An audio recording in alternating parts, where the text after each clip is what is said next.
Dragi români de acasă și români din America, Guvernul Federal al Statelor Unite tocmai a anunțat oficial că România intră de astăzi în clubul select numit Visa Waiver. Începând cu 31 martie anul acesta, românii pot călători în SUA fără vize. Acesta este evident un moment important și fericit pentru toți românii, iar decizia Statelor Unite arată cât de puternică a devenit în timp legătura dintre România și SUA.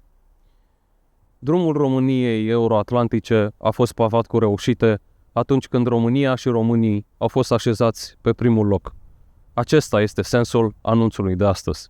Dincolo de beneficiile economice și de securitate certe, românii care doresc să călătorească în America o pot face de acum mult mai ușor, mai repede și mai ieftin. Românii nu trebuie să mai aștepte luni de zile pentru o programare, nu trebuie să mai treacă proba unui interviu și nu trebuie să mai plătească o taxă considerabilă. De astăzi, drumul în America este mai scurt. România devine prima țară din regiunea Mării Negre care intră în acest program select, iar acest lucru este în interesul promovării cooperării bilaterale și regionale de securitate.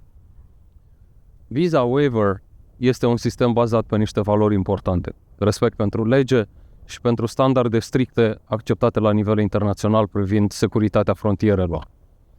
Dar valoarea cea mai importantă este că românii sunt tratați cu demnitate. Vreau să-mi exprim recunoștința față de toți cei care au făcut posibil acest succes. Mulțumesc administrației românești, președintelui, ultimelor 3 guverne, instituțiilor publice, ministerelor de externe, de interne și al justiției, coordonatorului național pentru Visa Waiver, care a făcut o treabă admirabilă, Parlamentului, companiilor private, asociații de afaceri româno-americane, instituțiilor media, colegilor și colegilor din ambasada mea care au lucrat alături de mine.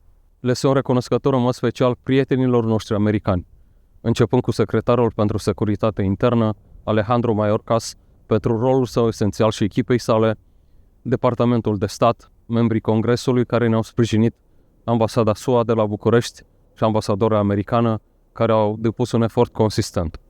În aceste împrejurări istorice și minunate, în această zi perfectă, mulțumesc românilor, întrucât ei au cel mai mare merit pentru această reușită, pentru că ei au arătat prin opțiunile lor clare că vor să călătorească liber în țara cu care cei mai mulți dintre ei se simt aliniați ca valori.